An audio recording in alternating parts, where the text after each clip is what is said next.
Assalamualaikum warahmatullahi wabarakatuh. Alhamdulillahirrahmanirrahim. Wassalatu wassalamu ala asrafil anbiya'i wal mursalin Sayyidina wa maulana Muhammadin wa ala alihi washabihi ajma'in amma ba'du. Alhamdulillahirabbil alamin. Pada kesempatan pagi hari ini kita dapat berkumpul di sini. Semoga semuanya senantiasa dalam keadaan sehat walafiat. Pada kesempatan kali ini saya akan sedikit menyampaikan tentang hasil pidato saya dengan tema cinta dan kasih sayang ya. Semoga untuk waktu yang akan kita habiskan ke depannya Allah senantiasa memberi rahmatnya, keberkahannya, dan semoga Allah senantiasa melimpahkan kesejahteraan, kebahagiaan, cinta, dan sayang untuk kita semua. Amin ya rabbal alamin. Ngomongin tentang cinta dan kasih sayang nih, Allah itu memang memberikan setiap manusia hati dan perasaan itu untuk mencintai dan saling menyayangi kan. Karena pada dasarnya Allah itu mencintai perdamaian, Allah itu mencintai kerukunan, dan Allah itu nggak suka jika hambanya itu tidak rukun, hambanya itu saling membenci, bertengkar, itu Allah nggak suka. Jadi agar terciptanya kehidupan yang damai, yang harmonis, maka dibutuhkan manusia ini memiliki perasaan cinta, perasaan kasih sayang antar sesama. Jadi Allah itu menghadirkan Islam sebagai agama yang mengedepankan cinta. Di Islam itu agama cinta dan mengajarkan manusia akan arti pentingnya cinta dan kasih sayang. Dan Allah SWT itu mengutus Rasulullah sebagai ikon dari perasaan, dari hati manusia. Seperti dalam surat Al-Anbiya ayat 107 yang berbunyi, "Wa ma arsalnaka illa rahmatan lil alamin." Bukankah kami utus engkau Muhammad melainkan sebagai rahmat bagi seluruh alam. Jadi Rasulullah itu mengajarkan manusia, mengajarkan umatnya untuk memiliki, untuk mengedepankan rasa cinta dan kasih sayang antar sesama manusia. Jadi memang Allah itu memberi setiap manusia hati dan perasaan. Jadi Allah itu mengatur hati dan perasaan manusia. Jadi Allah itu maha pembolak-balik hati kan. Jadi mafi qalbi ghairullah, orang itu bisa tiba-tiba berubah karena Allah balik hatinya. Jadi menurut Allah membalik-balik hati manusia itu gampang banget. Bahkan lebih gampang daripada manusia itu membalik telapak tangannya. Allah itu lebih mudah balik hati manusia. Jadi gak ada dalam persepsi Allah kalau ada manusia yang hatinya itu sulit untuk diubah. Gak ada dalam persepsi Allah ada manusia yang kayaknya sulit banget untuk diubah hatinya. Kayaknya ini udah gak bisa banget ubah, ini udah keras banget hatinya, jadi udah biarin aja. Gak ada. Jadi dalam persepsi Allah, dalam pandangan Allah tuh semua manusia mampu Allah balik hatinya dengan mudah. Tapi kenapa ada yang Allah balik hatinya dan ada yang Allah biarkan? Jadi Allah balik hatinya ketika menurut Allah, menurut pandangan Allah, hati ini sudah layak, sudah pantas untuk diubah. Dan jika memang sebaliknya, jika memang belum pantas, maka Allah akan biarkan gitu. Jadi Allah membalik hati manusia yang dikehendaki semuanya tak terkecuali hati dia yang kita cintai nih. Mungkin kita dalam posisi yang kita suka sama cewek yang baik banget, yang cantik banget, solehah, deket banget sama Allah, wifi material banget, menantu idaman bunda banget. Yang satu sisi kita suka sama kita suka sama dia, tapi satu sisi dia gak suka sama kita. Kayak cinta kita ini bertepuk sebelah tangan gitu. Dan kita tuh merasa kayak dia tuh terlalu masya Allah banget untuk sayang, astagfirullah. Dia tuh kayaknya dia suka sama saya, dia mencintai saya itu sesuatu yang gak mungkin, kayak sesuatu yang mustahil terjadi, kayak keajaiban dunia ya. Udah kayaknya gak mungkin banget dia suka sama kita ya, karena dia kayak menjauh, menghindar, kayak benci banget sama kita. Dia blok WhatsApp kamu, dia blok akun Twitter kamu, ya private akun Instagram dia, ya dia kunci, dia gembok, dia gerbang akun Instagram dia. Terus cuma kunci, terus cuma gerbang kan, mau berjuta-juta gerbang yang dia kunci. Kalau Allah sudah balik hatinya, maka itu sudah tidak berarti apa-apa lagi. Jadi yang kamu anggap gak mungkin, yang kamu anggap mustahil, kalau Allah sudah berkehendak, kalau Allah sudah balik hatinya, maka itu pasti akan jadi mungkin. Jadi berjuta-juta hati aja Allah mampu balik hatinya dengan mudah. Kenapa cuma satu hati kamu aja Allah nggak bisa? Jadi semakin banyak kesempatan dong dia suka sama kamu. Jadi maksimalkan doa aja sama Allah. Jadi kalau Allah sudah berkehendak, kalau Allah sudah balik hatinya, maka semua itu pasti akan jadi mungkin. Apa yang kamu anggap gak mungkin, itu mungkin terjadi. Oleh karena itu, ketika kamu mencintai seseorang itu, jangan dikejar, jangan. Lah terus gimana dong effort kita mencintai? Gimana kita bisa ke notice? Gimana kita bisa ada progres dalam mencintai? Jadi kalau kamu mencintai seseorang itu, minimalisir usaha, tapi maksimalkan dalam doa gitu. Jadi kalau kamu suka sama orang itu, dekati dulu Tuhannya, baru hambanya. Ketika kamu sudah dapat restu Tuhannya, ketika kamu sudah dekat sama Tuhannya, maka Allah akan bantu kamu. Allah akan melancarkan cinta usaha kamu itu hingga menuju yang halal. Allah itu akan bantu kamu. Allah akan jaga hatimu. Karena pada dasarnya hati engkau yang dia cintai itu sepenuhnya dan genggaman Allah. Jadi kalau kamu udah dapat restu Allah, kamu udah dekat sama Allah, Allah pasti akan bantu kamu menuju yang halal gitu. Oleh karena itu, ketika Zulaikha mengejar Yusuf, Allah jauhkan kan Yusuf darinya. Tapi ketika Zulaikha mengejar cinta Allah, Allah dekatkan Yusuf kepadanya gitu. Oleh karena itu, kalau kamu mencintai seseorang itu, mencintai seperti cintanya Ali sama Fatimah. Tuh gimana? Mencintai dalam diam. Jadi dalam diam ini gak cuma yang diam aja pasrah gitu, enggak ya. Jadi dibanyakin doa, dibanyakin deket sama Allah, dibanyakin curhat sama Allah. Jadi Ali itu mencintai Fatimah tuh sangat bisa menjaga perasaannya, sangat bisa menyimpan, merahasiakan cintanya itu. Bahkan gak ada yang tahu cintanya Ali kecuali Allah, gak ada manusia yang tahu. Bahkan setan pun tuh gak tahu kalau Ali itu punya perasaan sama Fatimah. Saking terjaganya hati Ali, saking eratnya Ali menjaga cintanya itu, bahkan sampai setan pun gak tahu. Padahal setan itu merupakan hal yang deket sama perasaan manusia. Artinya perasaan manusia itu mampu dengan mudahnya setan jangkau, karena memang setan itu menghasut manusia lewat perasaannya. Tapi saking terjaganya Ali, saking Ali dapat menutup cintanya itu, menjaga rahasianya itu, sampai setan pun nggak tahu, manusia pun nggak tahu kalau Ali suka sama Fatimah. Padahal Ali menyimpan perasaannya itu sejak Ali kecil, karena memang Ali itu besar sama Rasulullah dan memang dekat sama Fatimahnya, jadi mengagumi Fatimah sejak kecil dan selalu menyerahkan perasaannya sama Allah, biar Allah aja yang jaga itu. Sampai Ali pun besar ya, sampai Ali pun berniat untuk melamar Fatimah. Jadi Ali itu memang menyerahkan semua sama Allah, tetap memprioritaskan Allah. Walaupun dia suka sama Fatimah, walaupun dia cinta sama Fatimah, tetap itu gak akan melupakan dia sama Allah. Jadi tetap memprioritaskan Allah. Bahkan dalam doanya Ali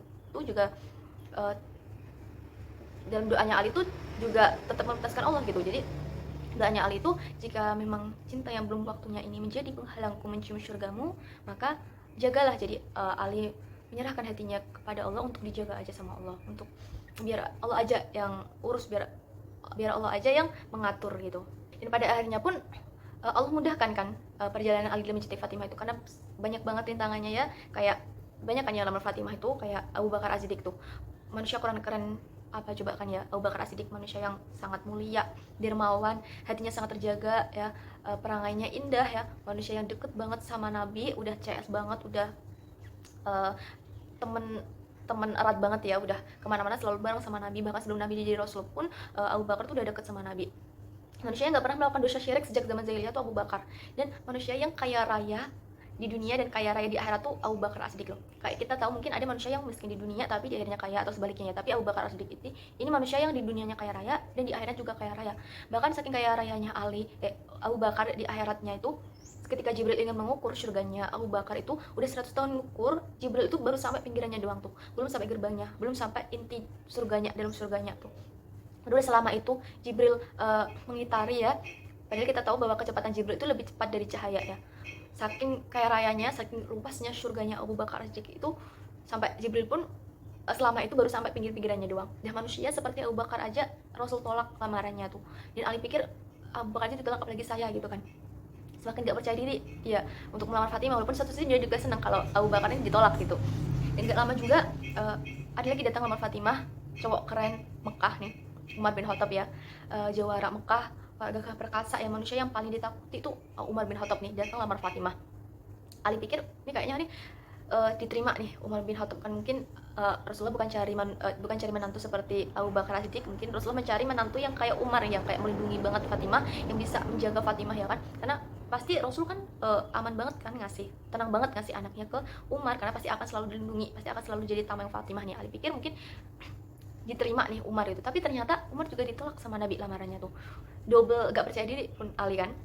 Abu Bakar ditolak, Umar ditolak, apalagi saya nih kan, gak ada apa-apanya daripada dua orang ini. Karena memang saat itu Ali itu masih muda ya kan, dibanding Umar sama Abu Bakar ini jauh kan ya. Memang Umar sama Abu Bakar itu udah berpengalaman, udah senior lah bahasanya, dan Ali itu masih muda banget, masih junior gitu. Dia pikir Umar sama Abu Bakar aja ditolak, pasti saya juga ditolak gitu. Akhirnya Ali memutuskan untuk menyerah aja nih, udah tutup bak tentang Fatimah, udah kayaknya udah saya berhenti aja memperjuangkan cinta ini gitu. Tapi ini akhirnya Ali datang lamar Fatimah karena godaan dari teman-temannya nih buat mencoba aja lamar Fatimah. Akhirnya Ali datang ke rumah Rasulullah buat lamar Fatimah, tapi memang tidak dikatakan secara spesifik tujuan Ali ya. Jadi Ali cuma basa-basi aja kalau lagi kangen sama Rasulullah, lagi pengen ngomong-ngomong aja sama Rasulullah gitu. Tapi Rasulullah memang tahu tujuan Ali, memang tahu maksud Ali. Akhirnya ditanya tentang Fatimah, dan Ali pun akhirnya menyampaikan maksud dia untuk melamar Fatimah. Dan gak disangka-sangka ternyata Rasulullah menerima lamaran Ali itu.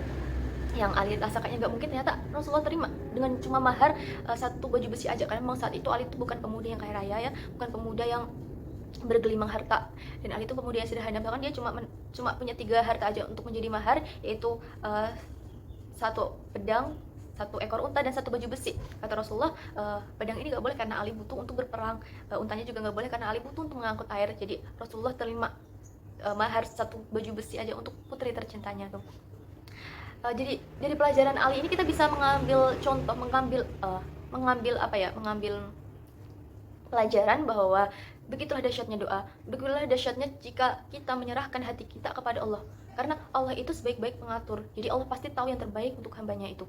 Oleh karena itu ketika kamu mencintai seseorang, itu curhatnya sama Allah aja, berkeluh kesahnya sama Allah aja. Untuk menjadi urusan kamu sama Allah aja yang tahu. Karena curhat sama manusia itu gak baik, jangan kebanyakan curhat sama manusia, baik bahaya. Apalagi dua-duanya jomblo nih, bahaya gimana nih? Contoh aja, kita nih curhat sama teman kita, lagi suka sama seseorang nih, cewek baik, cantik, pintar, solehah, ya kan? Udah curhat sama temannya ini, besoknya temannya kita ini yang maju duluan, akhirnya kan ketikung di tengah jalan tuh, sakit kan ketikung. Tapi kalau sudah sama Allah kan enggak, Allah tuh enggak akan nikung hambanya. Tapi kalau hamba sama hamba itu saling tikung menikung. Jadi kalau sama Allah itu Allah enggak akan menikung hambanya, tapi Allah pasti malah akan bantu hambanya.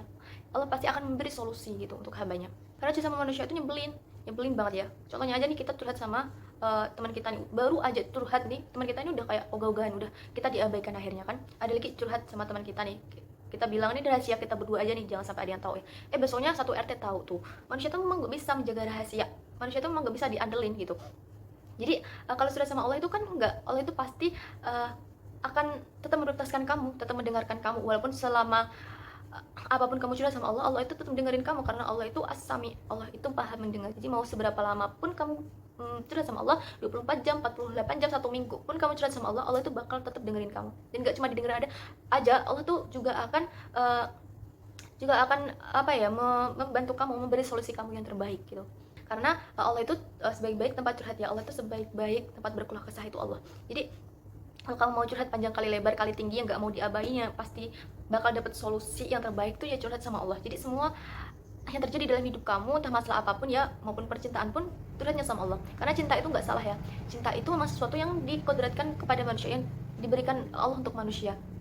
Jadi cinta itu nggak ada yang salah, tapi bagaimana kita mengekspresikan cinta itu, dimana kita merealisasikan cinta itu dalam perbuatan, itu yang Allah beri banyak batasan yang nggak boleh dilalui manusia. Karena cinta dan nafsu itu adalah sesuatu yang dekat. Jika kita tidak melibatkan Allah, tidak menghadirkan Allah dalam hati kita, maka syaitan akan dengan mudah menghasut kita untuk melampaui batas, untuk menuju kemaksiatan dan dosa gitu. Tapi kalau kita melibatkan Allah dalam hati kita, maka Allah akan jaga hati itu, Allah akan lindungi hati itu, menjadi hati yang terjaga gitu. Jadi kalau kamu suka sama orang tuh ya banyakin doa, kayak ya kalau dia memang jodoh saya maka jodohkanlah, tapi kalau memang bukan jodoh saya maka belilah yang terbaik. Bukan yang kayak kalau ya Allah kalau dia jodoh saya maka jodohkanlah, kalau dia bukan jodoh saya maka jodohkanlah. Tuh, maksakan akhirnya, padahal Allah lebih tahu yang terbaik untuk kamu, karena Allah lebih tahu kamu daripada kamu mengetahui diri kamu sendiri. Jadi cukuplah berdoa sama Allah, banyakin berdoa sama Allah kalau kamu mencintai seseorang, karena Allah itu suka manusia berdoa, Allah itu suka hambanya meminta gitu. Karena gak ada yang sia-sia dalam berdoa, gak ada yang percuma, gak ada yang buang-buang waktu, buang-buang tenaga dalam berdoa. Karena kalau kamu udah berdoa, Allah pasti akan kasih sesuatu sama kamu, Allah pasti akan mengabulkan doa kamu. Karena prinsip doa itu ada dua, yaitu kalau kamu berdoa, kamu itu pasti akan mendapat. Kalau yang gak kamu minta, ya pasti akan Allah kasih yang lebih baik dari yang kamu minta gitu. Jadi semakin lama hamba ini berdoa, semakin banyak hamba berdoa sama Allah, semakin sayang Allah sama kita. Karena Allah akan malu ketika hambanya ini sedang mengadahkan tangan dan hamba ini pulang ke rumah dalam keadaan tidak membawa apa-apa, itu Allah pasti akan malu. Jadi Allah pasti akan memberi kamu, akan mengabulkan apa yang kamu minta. Allah itu memberi apa yang kamu butuhkan kan, bukan yang apa yang kamu inginkan. Kalau kamu bukan mendapat apa yang kamu inginkan, berarti apa yang kamu dapat itu lebih baik dari yang kamu inginkan. Karena Allah knows you more than you know yourself, and Allah know me better than I know myself. Saya pikir cukup sekian yang bisa saya sampaikan. Semoga apa yang kita pelajari tadi, apa yang saya sampaikan tadi, semoga bermanfaat dan dapat kita jadikan pelajaran untuk kedepannya. Saya mohon maaf apabila ada salah-salah kata dari penyampaian saya tadi. Semoga bermanfaat. Terima kasih. Wassalamualaikum warahmatullahi wabarakatuh.